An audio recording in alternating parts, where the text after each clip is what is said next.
أرسل رسوله بالهدى ودين الحق ليظهره على الدين كله وكفى بالله شهيدا أشهد أن لا إله إلا الله وحده لا شريك له وأشهد أن محمدا عبده ورسوله الذي لا نبي ولا رسول بعده اللهم صل وسلم على سيدنا محمد صاحب الرسالة وعلى آله وأصحابه ومن دعا بدعوته إلى يوم القيامة أما بعد. Bapak-bapak dan ibu-ibu jamaah Masjid Taman Mutiara, semoga kita semua dirahmati Allah. Amin. Alhamdulillah, kita awali dengan memanjatkan puji dan syukur kehadirat Allah Subhanahu wa taala atas berbagai nikmat dan anugerah yang diberikan ya di pagi hari yang cerah, dan insya Allah berkah ini kita bertemu kembali. Ya, insya Allah kita semua sehat hari ini ya. Sehat lahirnya, batinnya, sehat jasmaninya, sehat rohaninya, sehat juga ekonominya. Alhamdulillah. Salawat dan salam semoga dilimpahkan Allah kepada Nabi kita Nabi Muhammad SAW, kepada keluarganya, sahabatnya, kepada tabi'in dan juga kepada kita semua selaku umatnya ya, sampai hari kiamat. Bapak dan Ibu, pagi ini saya coba mengetengahkan satu tema ya, judulnya mencintai Nabi ya. Tema ini penting ya, insya Allah penting ya. Atau barangkali ada tema yang lain ya. Ada dua tema, pertama itu mencintai Nabi, tema yang kedua ada indahnya berpoligami. Kira-kira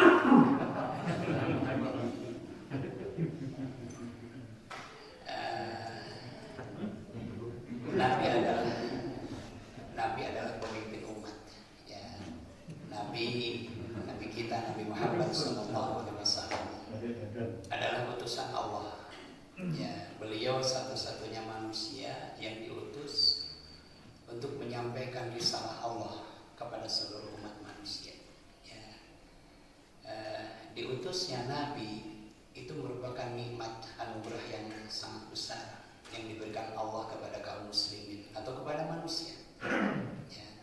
Di Quran surah Al-Baqarah ayat yang ke-214 kalau tidak salah, Allah Subhanahu wa taala berfirman, "Kama arsalna fiikum rasulan minkum yatlu 'alaikum ayatina wa yuzakkikum wa yu'allimukumul kitaba wal hikmah wa in kanu min qablu lafi dhalalin mubin."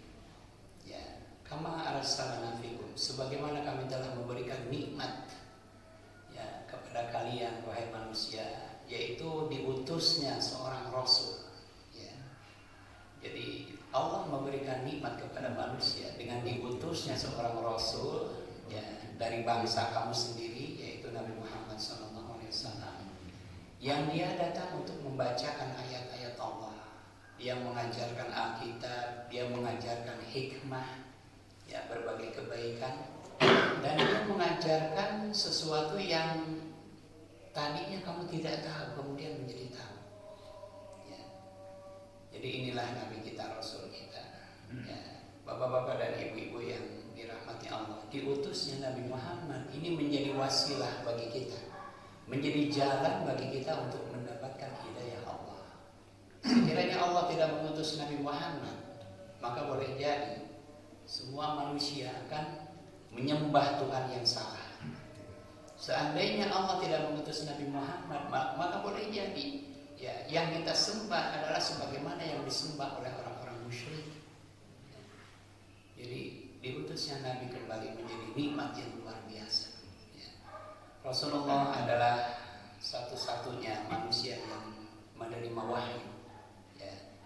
Rasulullah adalah satu-satunya manusia yang diberi wewenang ya, untuk memberikan contoh kepada manusia lainnya ya, bagaimana cara hidup yang baik dan bagaimana kita menempuh jalan yang benar supaya selamat di dunia dan juga selamat di akhirat.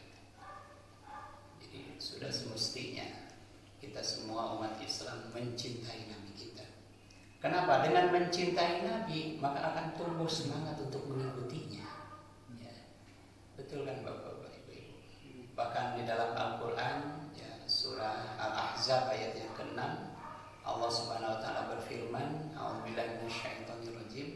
An-nabiyyu aula bil mu'minina min anfusihim wa azwajuhu ummahatuhum. Nabi itu hendaklah lebih utama bagi orang-orang mukmin dibanding diri mereka sendiri. Ya, artinya seorang mukmin harus lebih mengutamakan nabinya dibandingkan dirinya sendiri. Ya. Bapak-bapak dan ibu-ibu, kita ingat satu peristiwa di malam ketika Nabi kita Nabi Muhammad SAW direncanakan untuk dibunuh. Ya, beliau berada di rumahnya bersama dengan Ali bin Abi Thalib. Dan pada waktu itu rumahnya sudah dikepung oleh orang-orang yang merencanakan untuk membunuhnya. Nah, di situ Nabi melihat ya tidak ada jalan untuk bisa selamat, tidak ada celah beliau untuk bisa melarikan diri karena rumahnya betul-betul dikepung rapat. Nah, tidak lama setelah itu Nabi berkata kepada Ali bin Abi Thalib, ya kamu tidur di tempat tidurku dan kenakan selimut yang biasa aku pakai. Jadi Rasulullah menyuruh Ali bin Abi Thalib untuk tidur di tempat tidurnya dengan mengenakan selimut yang biasa dipakai Nabi. Ya, kenapa? Karena Nabi akan pergi hijrah. Ya. Dan di situ Ali mau saja diperintah. Padahal resikonya apa? Resikonya bisa terbunuh. Kenapa? Kenapa Ali mau? Ya, mungkin kalau bukan Ali yang diperintah atau bukan Ali yang disuruh, mungkin ceritanya lain. Ya, mungkin orang akan bertanya, kenapa Rasulullah mau mengorbankan saya? Kenapa beliau menyuruh saya tidur sementara beliau sendiri mencari jalan untuk selamat gitu. Tapi bukan itu yang ada di benak Ali bin Abi Thalib saat itu. Beliau berani mau melakukan itu demi menyelamatkan nabinya. Kenapa? Menyelamatkan nyawa Nabi itu lebih penting daripada menyelamatkan diri sendiri. Ya. Itu hadirin yang dirahmati Allah. Di dalam Al-Quran surah At-Taubah ayat yang ke-24 ya, Allah Subhanahu wa taala berfirman, "Qul in kana aba'ukum wa abna'ukum wa ikhwanukum wa ashiratukum ya wa amwalun iktaraftumuha wa tijaratun takhshawna kasadaha wa masakin tardawnaha ya ahbu ilaikum minallahi wa rasulihi wa jihadin fi sabilihi fatarabbasu hatta ya'ti Allahu bi amri."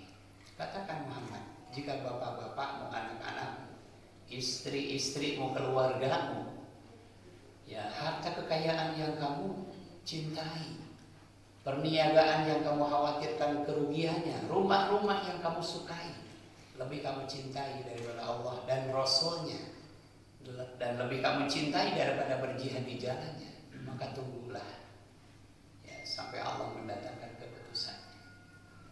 Ini seorang Umar bin Khattab pernah ditanya, ya Umar, wahai Umar, man ahabbu ilaik, siapa orang yang paling kamu cintai? Umar mengatakan, ya aku abi wa ummi, bapak dan ibuku yang paling aku. Umar mengatakan, anta ya Rasulullah, illa abi wa ummi, Anda yang aku cintai kecuali ibu bapak saya. Jadi Umar ditanya, siapa yang kamu cintai? Anda Rasulullah, kecuali ibu bapak saya. Umar cinta kepada Nabi, tapi dia lebih cinta kepada ibu bapaknya. Ya wajar, ya ibu bapaknya yang menjadi orang tuanya, yang melahirkannya, yang membesarkannya. Tapi Nabi mengatakan, itu bukan cinta seorang mukmin. Katakan sekali lagi, siapa yang kamu cintai? Umar mengatakan, anta ya Rasulullah illa bi nafsi, Anda kecuali diri saya sendiri. Umar cinta kepada Nabi, tapi dia lebih cinta kepada dirinya. Kata Nabi, bukan. Ya, katakan sekali lagi, siapa yang kamu cintai? Kata Umar mengatakan, anta ya Rasulullah, wala abi wala ummi wala binafsi. Anda bukan ibuku, bukan bapakku, tapi bukan, dan juga bukan diriku. Itulah cinta seorang mukmin. Ya. Kenapa hadirin yang dirahmati Allah? Karena tidak akan ada satupun umat yang selamat ya di akhirat nanti setelah diutusnya Nabi Muhammad kecuali umatnya Nabi Muhammad. Ya. Tidak akan ada satupun umat yang selamat di akhirat nanti, di dunia dan di akhirat nanti. Ya, setelah diutusnya Nabi Muhammad kecuali ya umatnya Nabi Muhammad. Ya, jadi sudah semestinya kita sebagai orang Islam, ya kita yang mengaku umat Nabi Muhammad tentu ya kita harus mencintai Nabi kita.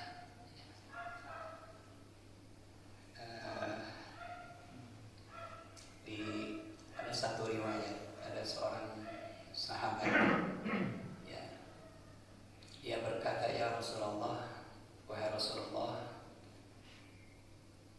kapan saya ingin bertemu dengan Anda, ya saat itu juga saya bisa melakukannya. Ya, dimanapun Anda berada, saya bisa ya datang untuk bertemu dengan Anda. Ya. Tapi di akhirat nanti mungkin tidak akan seperti ini. Anda ada di mana dan saya ada di mana. Kalaupun saya masuk surga, mungkin juga di surga yang berbeda. Anda di surga yang tinggi, saya di surga yang rendah. Maka turun surah An-Nisa ayat yang ke-69. Wa may yuti'ir rasul wa may yuti'illaha wa rasul fa ulaika ma'al ladzina an'ama Allahu 'alaihim minan nabiyyin ya was-siddiqin wasyuhada'i was-sholihin wa ulaika rafiqun. Ya.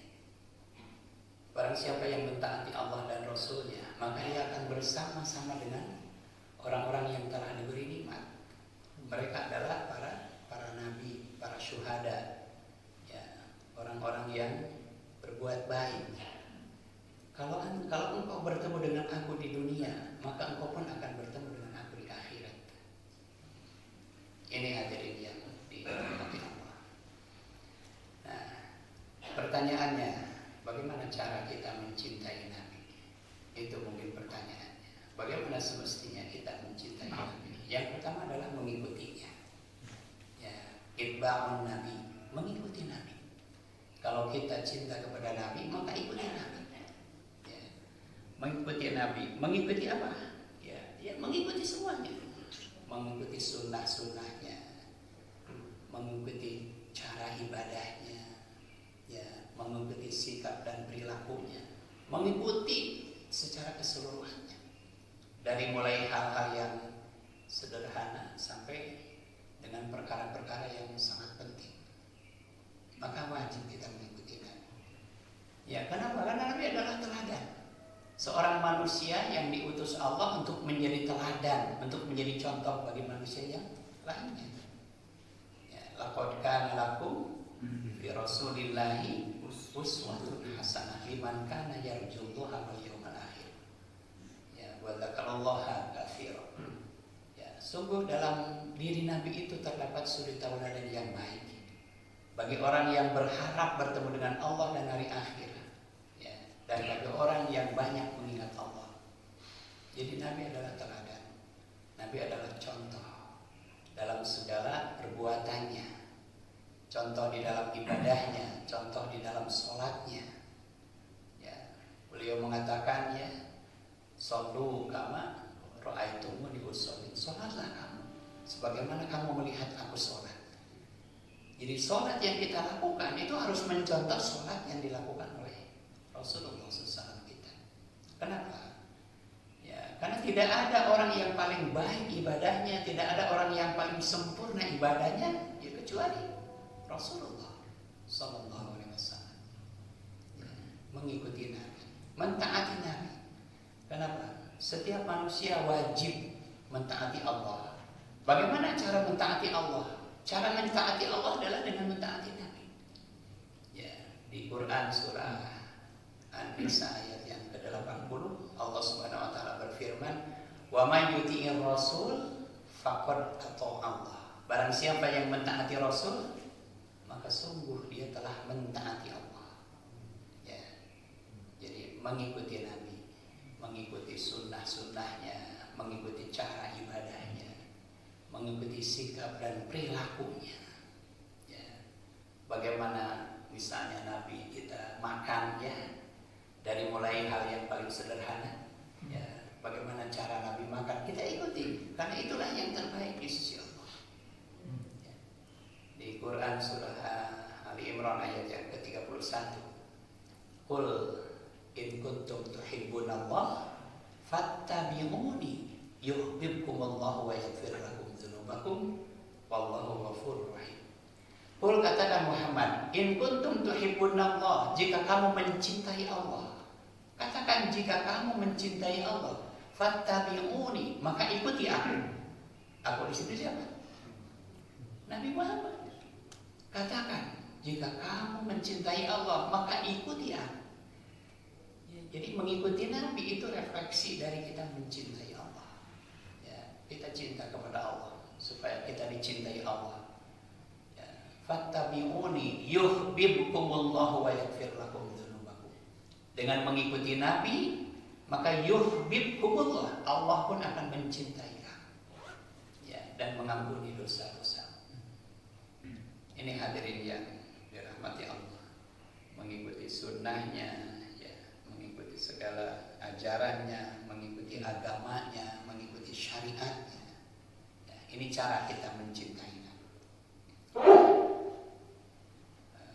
Di dalam haji misalnya Rasulullah mengatakan khudhu anni manasikakum. Ya, ambillah tata cara ibadah haji kalian. Tata cara ibadah haji. Bagaimana kalian berhaji, maka ikutilah tata cara haji. Ya, Rasulullah mengajarkan manasik haji kepada kita, tata cara ibadah haji kepada kita. Ya, karena ketika Rasulullah melaksanakan haji, orang-orang jahiliyah pun juga masih melaksanakan haji. Ya, tapi tentu berbeda tata cara ibadah haji jahiliyah dengan tata cara ibadah haji yang dicontohkan oleh Rasulullah SAW. Kemudian Bapak Ibu sekalian, selain tadi kita mengikuti Nabi, yang kedua, bagaimana cara kita mencintai Nabi. Yang kedua adalah melakukan apa yang disukai Nabi. Melakukan apa yang disukai Nabi. Ya, apa yang disukai Nabi, ya, kan ini bukti kecintaan. Kalau ada seorang laki-laki misalnya mencintai seorang perempuan, pasti dia mau melakukan apapun yang disukai oleh perempuan itu. Sekalipun mungkin laki-laki itu tidak suka, tapi karena cinta dia mau melakukan, ya, apa yang disukai oleh perempuan yang dicintainya. Ada kawan saya, istrinya meninggal dunia, kemudian ia menikah lagi dengan seorang perempuan yang jauh lebih muda. Nah, suatu hari saya ketemu di pasar antri sini, ya, ketemu dia. Saya sedang antar istri, ketemu dia di pasar antri, ya, sedang bawa belanjaan gitu. Saya heran, ya, melihat kawan saya ini. Kenapa? Karena orang ini sangat tidak suka pergi ke pasar. Ya, orang ini sangat tidak suka pergi ke, ya, dia sering mengatakan paling sebel katanya kalau saya harus pergi ke pasar, BC, kredit dan lain sebagainya. Tapi hari itu saya melihat dia di pasar. Saya tanya, lagi apa kamu di sini? Lagi nunggu istri saya. Itu karena cinta. Dia tidak suka pergi ke pasar, tapi karena cinta dia melakukannya. Itu bukti. Jadi ibu-ibu, ya, kalau ingin membuktikan cinta suami, coba ajak pergi ke pasar antri.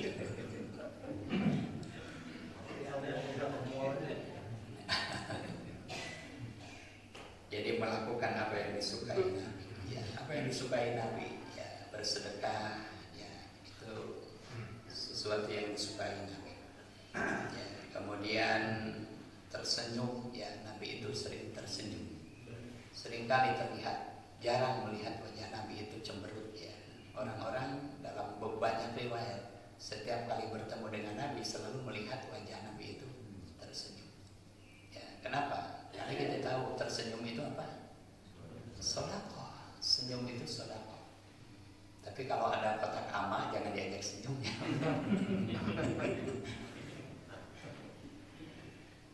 Kemudian mengucapkan salam, itu juga sangat disukai Nabi. Nabi itu selalu mendahului mengucapkan salam kepada setiap orang yang bertemu dengannya. Sekalipun yang orang yang bertemu itu anak-anak atau perempuan atau ibu-ibu gitu. Ya, di dalam hadis diriwayatkan marra Rasulullah sallallahu alaihi wasallam ala sibyan wasallama alaihi. Ya, Rasulullah berjalan melewati sekelompok anak-anak yang sedang bermain. Lalu Nabi mengucapkan salam kepada mereka. Assalamualaikum warahmatullahi. Ya, ini sangat disukai Nabi. Marra Rasulullah sallallahu alaihi wasallam ala nisa. Rasulullah berjalan melewati sekelompok perempuan. Lalu Rasulullah mengucapkan salam. Ya. Rasulullah mengucapkan salam dan Rasulullah pun juga menjawab salam. Siapapun yang mengucapkan salam kepada beliau, maka beliau menjawab. Sekalipun yang mengucapkan salam itu orang-orang di luar Islam. Boleh kita menjawab salam orang-orang di luar Islam? Boleh. Ya. Ini ayatnya jelas. Wa idza quyitum bi tahiyyatin fahayyu biha aw bi ahsana minha. Apabila kamu dihormati dengan suatu ucapan salam, maka balaslah penghormatan itu dengan yang lebih baik atau dengan yang seimbang. Ya. Ini ayatnya surah An-Nisa ayat 86. Dalam hadis yang diriwayatkan oleh Imam Muslim, ya, Rasulullah sallallahu alaihi wasallam bersabda, "Man sallama 'alaika min khalqillah fa'aruddahu walau kana manusiyan." Barang siapa yang mengucapkan salam di antara makhluk Allah kepadamu, maka jawablah salam itu, sekalipun yang mengucapkannya orang Majusi, penyembah api. Ya. Jadi orang mengucapkan salam, ya boleh jadi mereka mengucapkan salam untuk menghormati kita. Ya. Maka jawab ucapan salam itu. Ya. Assalamualaikum Pak Ustaz. Waalaikumsalam. Ya. Kita tahu yang mengucapkan salam itu non muslim. Ya. Assalamualaikum ibu-ibu. Ya. Misalnya ada orang-orang Nasrani mengucapkan, maka jawab ucapan salam. Waalaikumsalam warahmatullahi. Yang tidak boleh apa? Yang tidak boleh kita mendahului, ya, mengucapkan salam kepada orang-orang di luar Islam. Ya, itu yang tidak boleh. Kalau kita tahu bahwa dia bukan orang Islam, ya jangan ucapkan salam. Ya, Assalamualaikum Pak Pendeta, apa kabar? Tidak pas. Ya. Jadi, tapi kalau dia mengucapkan salam, maka jawab. Ada orang mengatakan kalau ada orang di luar Islam mengucapkan salam, maka jawabnya apa katanya?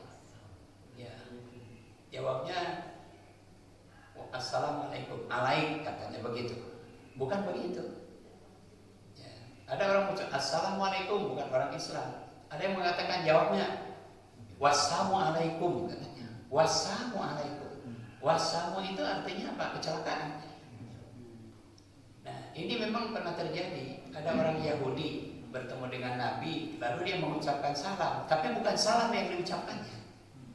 Orang Yahudi itu mengatakan Assalamualaikum. Assalamualaikum. Jadi dia memplesetkan kata-kata salam. Maka Rasulullah mengatakan alaik. Ya, kecelakaan bagimu, kata Nabi, bagimu katanya. Jadi beda ada antara ucapan salam untuk menghormati atau ada ucapan salam untuk mengejek. Ya. Ada ibu-ibu pakai hijab yang bagus ya, kemudian lewat ada orang mengucapkan salam, Assalamualaikum ibu-ibu ninja katanya begitu ya. Ya, ini kan mengejek. Tidak usah dijawab. Ya, kalau orang mengucapkan salam untuk mengejek. Tapi inilah yang memang disukai Nabi. Ya. Ketika Rasulullah ditanya, ya Rasulullah, apabila dua orang bertemu, siapa yang lebih dulu hendaknya mengucapkan salam? Apakah yang tua kepada yang muda atau sebaliknya? Ya, apakah seorang syekh, seorang guru kepada muridnya atau sebaliknya? Ya, mana kira-kira yang batas? Yang lebih dulu mengucapkan salam, yang lebih muda kepada yang lebih tua atau sebaliknya? Maka Nabi mengatakan, ya, yang dekat dengan rahmat Allah itulah yang lebih dulu mengucapkan salam. Ya. Jadi kalau ingin dekat dengan rahmat Allah, maka kita selalu menjadi pelopor untuk mengucapkan salam. Dan ucapan salam ini luar biasa ya. Nah, Aisyah mengatakan inilah ucapan yang menjadi iri orang-orang Yahudi. Ya, karena mereka tidak punya ucapan seperti ini. Bapak Ibu, beda selamat pagi dengan assalamualaikum, itu beda. Ya, punten. Kalau selamat pagi itu tegur sapa ya. Bagus itu juga. Tapi ucapan assalamualaikum itu adalah doa. Ya, ketika seorang mukmin mengucapkan assalamualaikum kepada saudaranya, maka itu sama dengan mendoakan. Ya, dia mendoakan agar saudaranya itu mendapatkan keselamatan, rahmat dan berkah Allah. Ya, dan yang disalami menjawab waalaikumsalam warahmatullah. Sama kan, itu juga doa. Supaya yang mengucapkan salam itu mendapatkan keselamatan, berkah dan rahmat Allah. Coba bayangkan kalau doa keduanya, doa yang mengucapkan salam dan doa yang disalami itu diijabah, dikabulkan oleh Allah, maka apa yang akan dibuat susah ya, oleh keduanya. Jadi Bapak Ibu, mengucapkan salam itu yang bagus, yang betul, supaya menjadi doa. Jangan asal Assalamualaikum katanya gitu. Ya, jadi Waalaikum ya. Assalamualaikum warahmatullahi wabarakatuh. Itu ucapan yang bagus. Ya, ketemu Assalamualaikum warahmatullahi wabarakatuh, yang disalami Waalaikumsalam warahmatullahi wabarakatuh. Nah, ini yang kedua ya, yang disukai Nabi. Nabi juga sangat suka dengan wewangian. Nabi sangat suka, ada dua perkara yang sangat aku sukai. Apa? Pertama wewangian, yang kedua lemah lembutnya kaum perempuan. Jadi Nabi itu sangat suka melihat kaum perempuan itu lemah lembut. Ya, jangan kaum perempuan itu bersikap seperti laki-laki, tomboy gitu ya. Kemudian Nabi juga sangat suka bersiwak, ya. Bersiwak, ya, menggosok gigi mungkin ya, bersiwak. Sampai Nabi mengatakan laula asyukku ala ummati, kalau saja tidak akan memberatkan umatku, akan aku perintahkan mereka untuk bersiwak setiap saat. Ya, kalau saja gitu. Makanya ini disunahkan karena khawatir nanti akan memberatkan. Ya. Kemudian yang luar biasa apa? Yang luar biasa, Nabi itu salah satu hobinya, salah satu yang disukainya adalah sholat. Hobi atau sangat disukai oleh al-wadud ya. Sholat. Jarang ketika kita bertanya, hobi kamu apa? Jawabannya paling olahraga, baca buku, jalan-jalan, makan. Jarang ada orang, hobi kamu apa? Sholat katanya gitu. Hobi sholat. Pernah dengar kalau Nabi itu sholat sampai kakinya bengkak? Karena itu memang hobi. Kalau tidak hobi mah tidak akan sampai bengkak. Ya, kalau yang dibacanya inna atoina mah tidak akan sampai bengkak. Nah, itu hobi Nabi. Kemudian apalagi yang disukai Nabi selain tadi? Ya, bagaimana cara mencintai Nabi? Yang pertama adalah mengikutinya, yang kedua adalah melakukan apa yang disukainya, yang ketiga menjauhi apa yang dibenci Nabi. Ya, ini cara kita mencintai Nabi. Ya, menjauhi apa yang dibenci oleh Nabi. Kan begitu kan, bapak-bapak, ibu-ibu, bukti cinta itu kan menjauhi. Kalau seorang laki-laki mencintai seorang perempuan, pasti dia akan menjauhi apa yang tidak disukai oleh perempuan yang dicintainya, kan begitu. Kalau kita cinta kepada Nabi, maka jauhi apa yang tidak disukai Nabi. Ya, apa yang tidak disukai Nabi? Yang pertama adalah bid'ah. Ya, bid'ah ini sangat dibenci Nabi. Dalam hadisnya Nabi mengatakan apa? Wasyarul umur muhdatsat. Seburuk-buruk urusan itu adalah sesuatu yang baru. Ya, sesuatu yang baru yang tidak diajarkan oleh Nabi. Wa kullu muhdatsatin bid'ah. Setiap yang baru yang tidak diajarkan oleh Nabi itu adalah bid'ah. Wa kullu bid'atin dhalalah. Setiap yang bid'ah pasti itu sesat.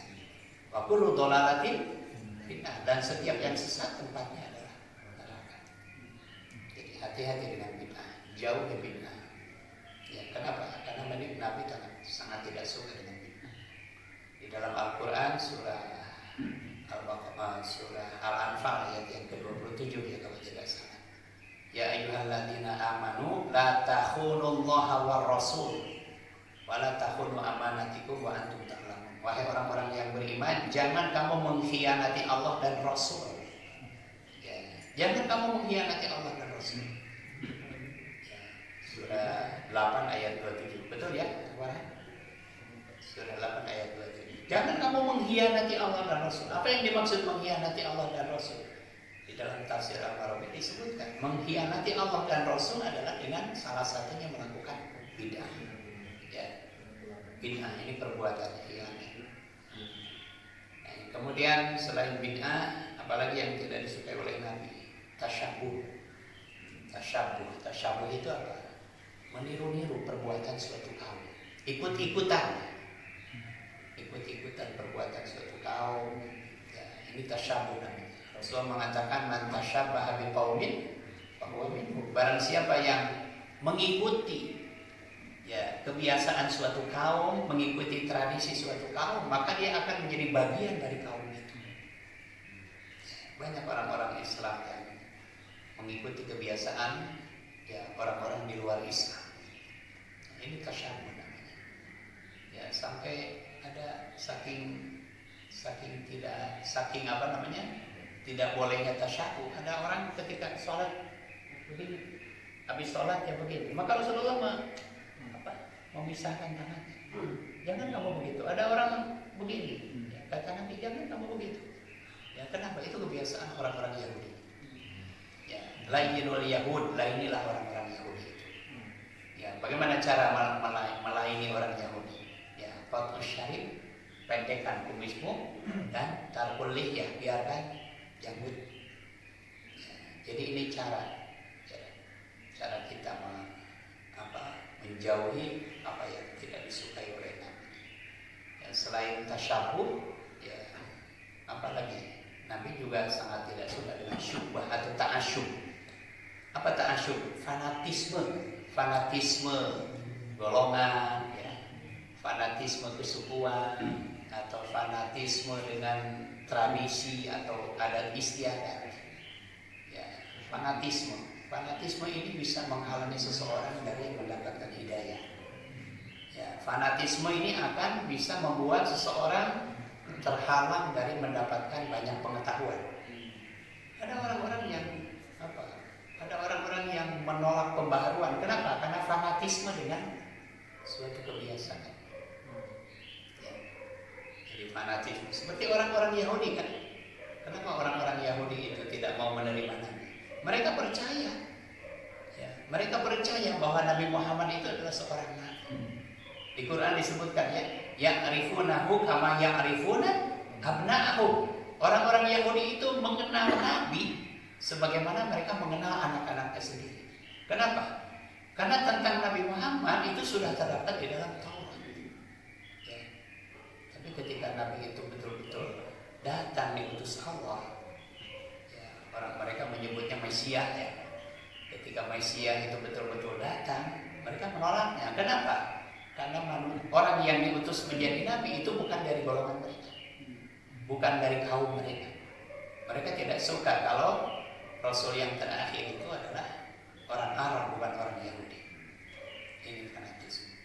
Di Quran disebutkan barang siapa yang telah menjadikan agama ini berfirqah, lalu orang-orang yang menjadi fanatik ya dengan firqahnya, ya, dengan kelompoknya, maka dia tidak akan mendapatkan pertolongan Allah. Ya. Ini sangat dibenci. Kemudian Bapak Ibu, yang keempat, cara kita mencintai Nabi adalah dengan sering menyebut namanya. Begitu kan?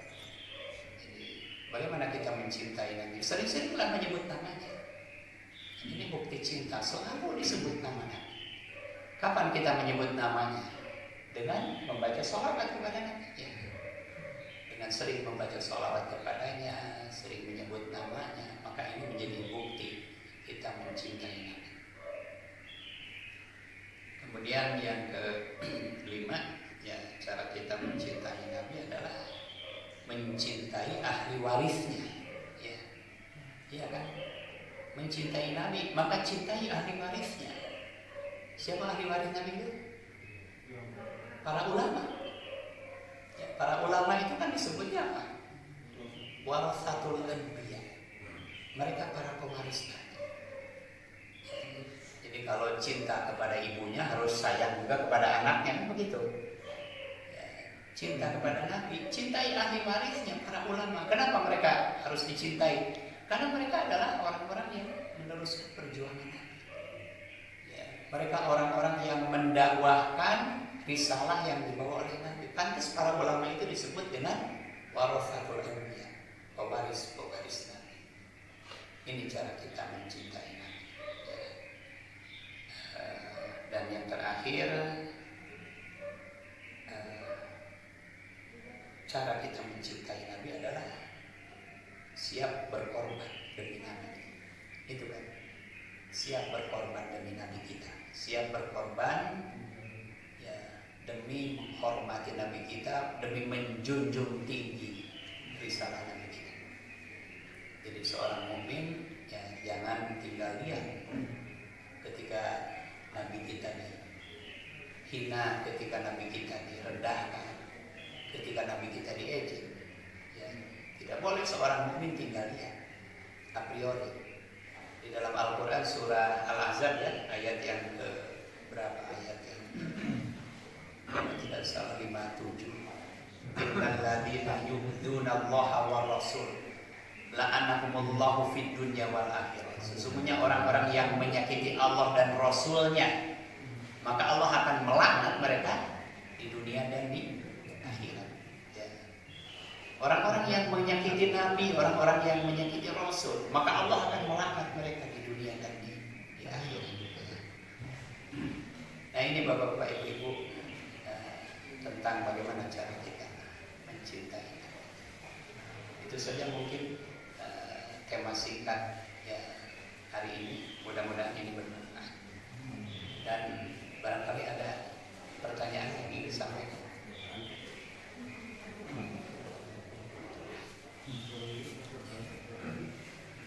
Ya, Ustaz. Terima kasih atas penjelasan Ustaz ini. Insyaallah bermanfaat untuk kami semuanya. Yang ingin saya tanyakan mengenai statement yang sekarang sedang ini, bahwa ungkapan Allah tidak perlu dibela karena Allah itu maha kuasa. Tuhanku adalah Tuhan Allah yang maha besar, yang maha kuat, maha tegak, maka tidak perlu untuknya untuk dibela oleh kita makhluk yang lemah. Bagaimana dia sedang ini? Mungkin nambahin, kadang-kadang ada nambahin sekarang Allah nggak perlu dibela. Terus kadang-kadang juga Nabi Muhammad nggak perlu dibela. Tambah dia udah tinggi. Iya. Jadi kira-kira kata-katanya mirip gitu ya. Nah Allah kata-katanya Nabi Muhammad nggak perlu dibela. Ya, mungkin ada tampil ya, ada perumpamaan. Ya, kira-kira kalau presiden kita direndahkan, dihina gitu misalnya gitu ya, kira-kira perlu dibela? Perlu kan? Ya. Dibela. Kan dia udah presiden, nggak usah dibela lagi kan, udah punya kedudukan paling tinggi kan gitu ya. Nah, kira-kira begitu. Nah, sebetulnya betul Allah itu memang tidak perlu dibela. Betul Allah itu tidak perlu dibela. Nabi Muhammad juga tidak perlu dibela. Kenapa? Karena Allah sudah pasti akan melindunginya. Ya, tapi kenapa Islam mewajibkan kita membela Allah, membela Rasul? Ya, ini dijelaskan di surah yang ke-47, ayat yang ke-7 ya. In tansurullah yansurkum wa yutsabbit aqdamakum. Jika kamu menolong Allah, membela Allah, maka Allah pun akan menolongmu. Ya. Jadi pembelaan yang dilakukan oleh kita orang-orang mukmin kepada Allah dan Rasulnya, tujuannya bukan untuk membela Allah, tapi tujuannya untuk apa? Untuk mendatangkan pertolongan Allah. Karena itu syaratnya itu ya, intansurullah yansurkum wa yutsabbit aqdamakum. Jika kamu menolong agama Allah, maka Allah pun akan menolongmu dan akan meneguhkan kedudukan. Jadi ini sebetulnya. Allah tidak perlu dibela, tapi kita wajib membela agama Allah. Kenapa? Untuk mendatangkan pertolongan Allah. Karena syarat untuk mendatangkan pertolongan Allah itu harus menolong Allah, menolong agama Allah, menegakkan agama Allah, meneguhkan agama Allah. Ya. Yang kita butuhkan adalah pertolongan Allah. Yang kita butuhkan adalah pembelaan Allah. Bapak Ibu, kira-kira bisa nggak manusia itu membela Allah? Bisa nggak? Tidak kan? Ini kalau pendapat saya, jangan menghina keyakinan saya, itu lebih tepat, karena ini akan menjadikan keributan. Jadi kalau tadi aja itu jangan yang seperti itu kurang kuat. Jadi kalau jangan kau menghina keyakinanku. Kalau setiap orang boleh menghina keyakinan, pastilah akan terjadi bentrok antara satu dan yang lain. Ya, betul. Seperti sekarang itu mengatakan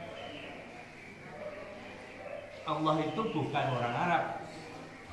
Jadi dia itu mengerti apa bahasa kita.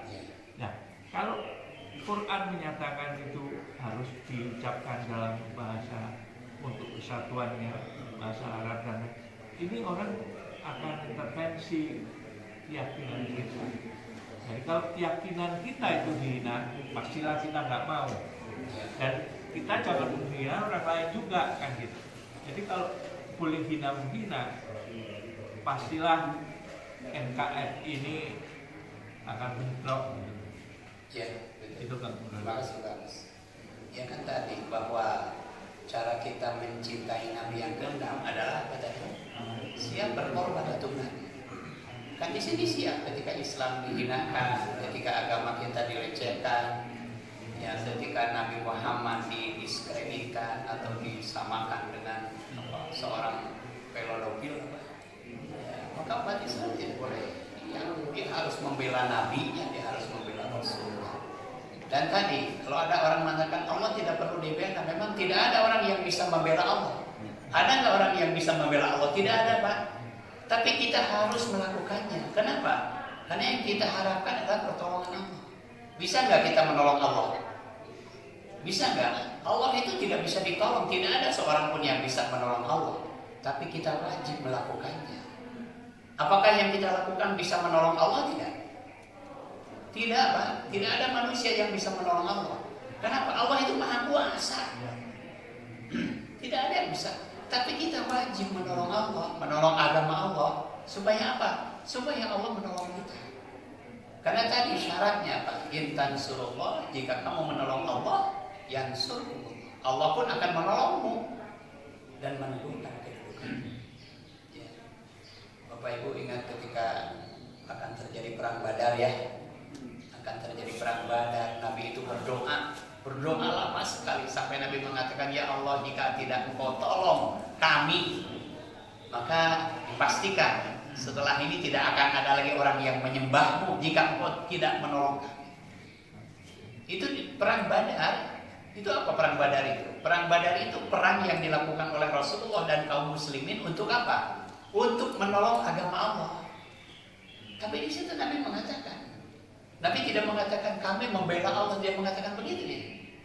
Tapi karena Nabi mengatakan apa? Ya Allah, sampai begitu lamanya Nabi berdoa sampai diingatkan oleh Abu Bakar kan? Abu Bakar mengatakan, ya Rasulullah, sudahlah itu orang-orang Mekah sudah berdatangan. Gitu. Ya, itu saking Nabi memohon pertolongan Allah. Ya. Nah itu Bapak-Bapak ini. Begitu kira-kira. Demikian Bapak Ibu, mudah-mudahan ini bermanfaat untuk saya dan juga untuk kita semua. Subhanakallahumma wa bihamdika asyhadu an la ilaha illa anta astaghfiruka wa atubu ilaik. Wassalamualaikum warahmatullahi wabarakatuh.